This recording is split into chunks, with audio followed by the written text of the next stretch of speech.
Have you ever stepped off a long-haul flight wondering why the person next to you looks fresh and energized while you feel like you've been through a survival test? Why does the same cramped economy cabin feel like torture for some and manageable, even comfortable for others? The difference isn't luck, and it definitely isn't just about paying thousands for business class.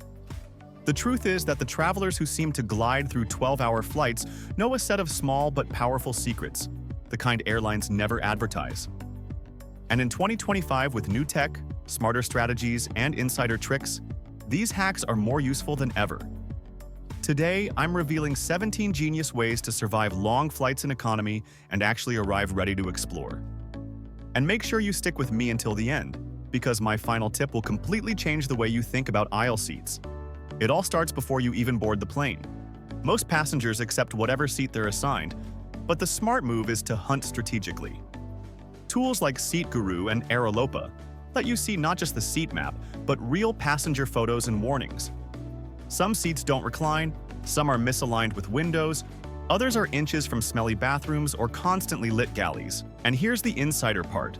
The real magic happens not at booking, but when online check-in opens about 24 hours before departure. Suddenly, prime seats appear because elites got upgraded or passengers changed flights. Spending 5 minutes here can literally decide if you spend your journey sleeping peacefully or suffering in misery. Now let's talk about food, because believe it or not, your meal choice can transform your flight. Have you ever noticed how some passengers are quietly served long before everyone else? That's because they ordered a special meal. Whether vegetarian, halal, kosher, gluten-free, or even the new wellness-focused low-sodium meals some airlines now offer, these trays are handed out first. The benefits are huge. You get served quickly, you finish before the aisles are blocked, you can use a clean bathroom, and you avoid waiting while carts crawl row by row. The kicker? These meals are usually fresher and tastier, made in smaller batches with real seasoning. Flight attendants often admit that Hindu vegetarian meals taste better than the salty chicken or beef options. Even if you don't have dietary restrictions, you can request one up to 48 hours before departure. Of course, comfort is about more than food. Too many travelers board flights in tight jeans and stiff tops, looking Instagram ready but comfort doomed. At cruising altitude, your body swells up to 8%, turning skinny pants into circulation traps. The solution is to dress like a marathon runner, not a model. Merino wool shirts breathe, regulate temperature, and resist odor even after 15 hours. Compression socks may not look glamorous, but they prevent swollen ankles and protect you against dangerous blood clots. A hoodie doubles as an eye mask or pillow, and soft joggers feel infinitely better than denim. The real pro move? Pack a mini change kit, fresh socks, underwear, and a t-shirt in your carry-on. Slip into them 30 minutes before landing, and you'll feel like a completely different person when you walk through immigration. Another rookie mistake people make is burying everything in their overhead bag, then clambering over strangers again and again to fetch headphones, snacks, or medicine. Instead, smart flyers use what I call the seat bag system. Before boarding, prepare a small pouch with all your in-flight essentials: headphones, power bank, charging cables, snacks, lip balm, eye mask, medication. Slide this bag under the seat or into the seat back pocket and forget about the overhead bin until you land. It keeps you comfortable, organized, and considerate, which flight attendants always notice. Hydration is another overlooked survival factor. Instead of carrying a flimsy, collapsible bottle, bring a wide-mouth thermos. Ask the crew to fill it with hot water, and you've instantly unlocked comfort. You can make tea, coffee, miso soup, oatmeal, or even cup noodles whenever you want. Imagine sipping something warm and comforting while the rest of the cabin is stuck with a tiny plastic cup of lukewarm water. Combine this with electrolyte packets, and you'll not only stay hydrated, you'll drastically reduce jet lag symptoms. Now let's talk about power. Airlines love advertising in-seat outlets, but the reality is messy. Ports break, power cuts off during taxi, and some outlets are shared between 3 seats. Relying on the plane for power is a gamble you don't want to lose. Instead, bring a serious power bank, at least 20,000 milliamp hours, and a GAN charger for airports. Carry both USB-A and USB-C cables, and you'll never end up fighting neighbors over whose phone gets priority. Top up your devices during boarding while ground power is stable, because sometimes the outlets cut off mid-flight. A simple backup strategy ensures your entertainment and communication last the whole way.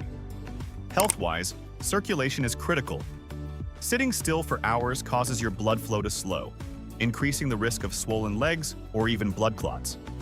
Every 3 hours, set a silent reminder to do a quick series of subtle exercises. Rotate your ankles, flex and point your feet, roll your shoulders, tilt your neck gently side to side. These tiny movements, barely noticeable to anyone else, can make the difference between stumbling off the plane and striding out feeling mobile and refreshed.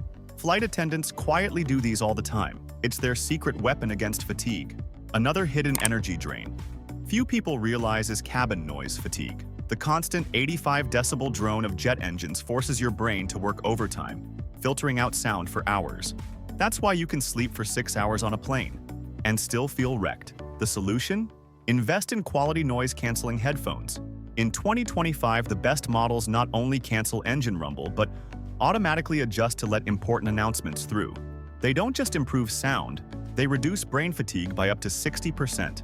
The difference in how rested you feel is night and day. And while we're talking about rest, let's settle the travel pillow debate. Those bulky U-shaped pillows hanging off bags in airports? Mostly useless. Instead, roll up the airline blanket for lumbar or chin support. Flip a U-pillow backwards to stop your head from bobbing.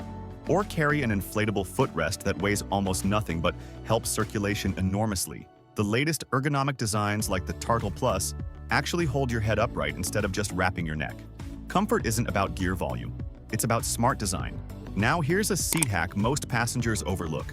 The very back rows. Everyone rushes to the front to deplane faster, but the back rows often have hidden perks. You can recline without guilt since no one is behind you. You're close to bathrooms and galley for midnight stretches, and because they're the last to fill, you might end up with an empty seat next to you. Flight attendants sometimes even move back row passengers to premium seats to balance loads. If you pick carefully, checking recline notes on the map, the back can feel surprisingly like your own private section. Another way to reframe long-haul pain is psychological. Instead of dreading hours in the air, turn flights into a treat by saving your guilty pleasures for them. A show you love but never watch at home, a podcast series, an audiobook. Download them only for flights. Suddenly, 10 hours isn't a sentence. It's your chance to binge guilt-free. Your brain starts associating flying with something to look forward to instead of dread. Entertainment hacks go beyond content. Holding your phone for hours is a neck killer. Instead, create a hands-free cinema with cheap tricks. A pop socket doubles as a stand. Sunglasses folded on the tray prop up your device. Or the classic Ziploc trick. Put your phone inside, hook the bag over the tray latch, and you've got a stable screen at eye level. Keep it just below eye line to avoid strain. Now here's a tiny detail that makes a huge difference. How you wear your seatbelt. If you buckle under your blanket, you risk being woken during turbulence checks. If you buckle over it, crews see you're secure and let you sleep. On overnight flights, that can buy you precious, uninterrupted hours of deep rest. Speaking of rest, the smartest flyers start fighting jet lag before landing. As soon as you sit down, set your watch and phone to destination time and live by it. If it's night there, block light, wear your mask, and rest even if you're not tired. If it's day, keep lights bright and try to stay awake. Pair this with steady water intake, boosted by electrolytes, and your body starts adjusting mid-air. You land halfway adapted instead of fogged for 3 days. And here's the temptation you should resist: alcohol. Yes, free wine and cocktails feel like a perk, but they dehydrate you in the already Sahara-dry cabin, double your grogginess at altitude, and shatter sleep cycles. The smarter move is water, tea, or electrolyte drinks. Save the celebration for the hotel bar, where your body can actually enjoy it.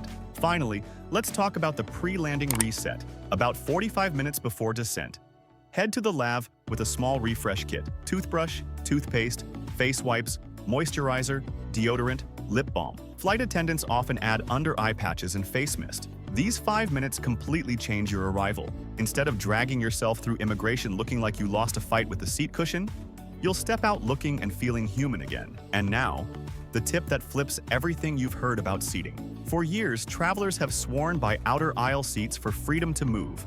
But here's the hidden downside: your neighbor has only one way out, over you. That means every bathroom break is your problem. On wide-body planes with middle blocks of 4, the true prize is the middle block aisle seat. Why? Because your seatmate has 2 exit routes, left or right. That means they're half as likely to wake you. You keep aisle access yourself, but you cut disruptions dramatically. For overnight long hauls, this simple choice is the difference between being jarred awake every 2 hours and actually getting real sleep. So there you have it. 17 battle-tested secrets that transform long-haul economy from a miserable endurance test into something manageable, even enjoyable. None of them cost thousands of dollars, but together they stack into a survival toolkit that makes you feel like you hacked the system. Airlines won't tell you these tricks because a comfortable passenger doesn't feel desperate to upgrade. But now you know. Before you click away, I want to hear from you. What's the single worst economy flight experience you've ever had? And which of these hacks are you going to try on your next journey? Drop your answers in the comments. I'll be pinning the most outrageous story. And if you want more insider travel strategies, don't forget to subscribe to Visa Pro, hit the bell, and join our growing community of smart travelers. Safe skies, and see you in the next video.